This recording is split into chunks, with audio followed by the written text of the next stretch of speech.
नमस्कार मंडळी, हे जे दृश्य आहे ते आपण पाहू शकता की जुन्या काळामध्ये ज्यावेळेस यंत्रसामग्री कुठलीच नव्हती त्यावेळेस बळीराजा हे अशा पद्धतीनं आपल्या धान्याची, शेतातल्या धान्याची मळणी करायचा.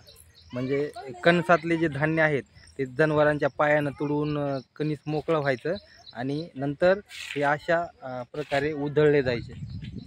अशा प्रकारे ढीग मारून ते धान्य उधळलं जायचं. म्हणजे हे जुन्या काळातली जी मळणी करण्याची जी प्रक्रिया आहे ही या ठिकाणी दाखवलेली.